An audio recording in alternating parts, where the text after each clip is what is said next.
let's look at the Monday morning papers, shall we? And starting with the Mirror today, which leads with a picture of the England defender Jess Carter, and the headline says, "We stand with Jess," reporting how the player was racially abused online following the Euros quarter-final. FA chiefs have called the slurs disgusting and say they are working with the police to find those responsible. She's also pictured on the Telegraph, but the paper's main headline focuses on an announcement by the Reform UK leader Nigel Farage, who claims his party is the toughest on law and order that this country has ever seen. The Times today reports that Chancellor Rachel Reeves is expected to reject pressure to implement a tax on higher income earners. You might remember former Labour leader Lord Kinnock claimed last week that a wealth tax could bring in as much as £11 billion to the Treasury. But the paper says Cabinet ministers have pointed to other countries as evidence that wealth taxes like that do not necessarily work. And as we are reporting here on our programme this morning, the Metro leads on the Water Commission's review into the water industry. It quotes concerns from campaigner Fergal Sharkey that proposed government changes will fail to end a national scandal. We're going to speak to Fergal about this very story just after 8:30 this morning. And if you're filling your kettle with water right now and making a cup of tea, this story has caught our interest, hasn't it? Yes, go on. Story here in the Mail which says that Gen Z, under 30s basically. Yeah, youngsters. young people. Yeah. 2/3 of them, us, are making cups of tea in the microwave these days. John, it's wrong. Can you believe that? They've polled thousands of Brits. It's wrong. 60% of them are, blast in cold water, put a tea bag, put it in the microwave. Can you believe it? Would you do that? No, I wouldn't even dream of doing it. I didn't know that was a thing. Never in a million years.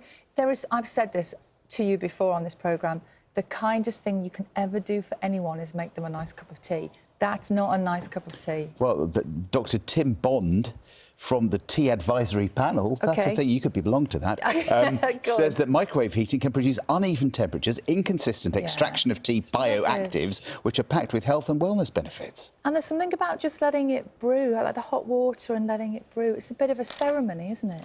If you're using the microwave to make a cup of tea at the moment... Don't. Stop right now. People are being asked for their views on how self-driving buses and taxis should be regulated in the UK. It comes after the government announced plans for the first trials of automated taxi and bus-like services early next year. It's expected autonomous vehicles will be launched across the UK more widely in 2027. Today at 1, the water regulator Ofwat will be abolished after a major review finds failings across the system. In the biggest overhaul for 30 years, water providers will face greater financial and government scrutiny. The Environment Secretary says customers and the environment have been failed. Water companies have been allowed to profit at the expense of the British people when they should have been investing to fix our broken water pipes. A broken regulatory system let them get away with this. But as bills are still expected to rise 30% over the next 5 years, we ask what it will mean for households in England and Wales, also on the programme. The Israeli military launches ground and air assaults in central Gaza just hours after it issued evacuation warnings. 40 years on from what became known as the Battle of Orgreave, the government announces a public inquiry into one of the bloodiest days of the miners' strike.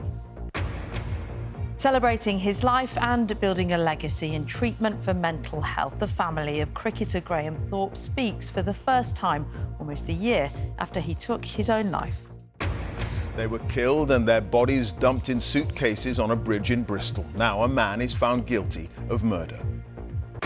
Inside the battle against cybercrime, we visit the British spies taking on the hackers who targeted M&S. And new badges of honour, fresh challenges for modern Girl Guides.